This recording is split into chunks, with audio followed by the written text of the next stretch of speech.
Now to our political panel, Mark Morial, President and CEO of the National Urban League, and Rina Shah, geopolitical advisor and strategist. I want to go immediately to over there, the Senate.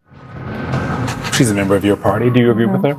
I do. Yeah. I was supportive of the SAVE Act at first, but then the more I learned, I said, this is not something I can accept. I need there to be caveats in what is being proposed. And that's what she's saying, essentially. She's saying we cannot disenfranchise people. You can't say that this is about security when it looks like it's voter suppression. Right. In general, what I'm saying is when your own party can't agree, how can you govern for the country? That's what I want to say to these Republicans, because even John Thune has admitted that they lack the votes even for a talking filibuster. I think this is not leadership. It's chaos that is driven by Trump loyalty tests. And I have always worried about that because we could be talking solutions for working families who are facing inflation and economic pain, yet we're talking about this bill here that is truly, again, about suppressing certain voters. Yeah. It was said that this would be about voter integrity. And so that's why I kind of got on board, knowing the incidences of voter fraud are very few, super rare. We have evidence of that even from the Heritage Foundation that has done the data, showed it to us.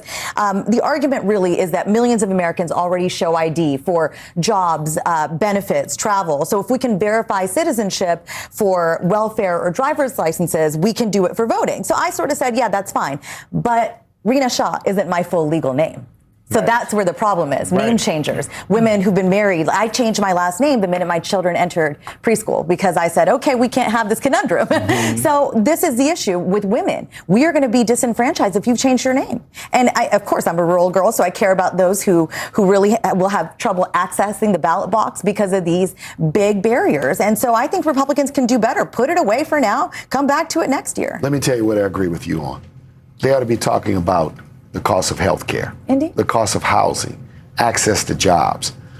They ought to be fully focused on those things that are hurting the American people. We lost jobs in January.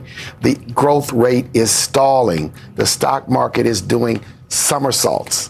All of these things point to the need for there to be a laser-like focus on whether you call it affordability, but the crisis that the average American is facing. And so it's also a political distraction for them to be there on Sunday. How about fixing housing? How about fixing health care? Guys, wake up. Yeah.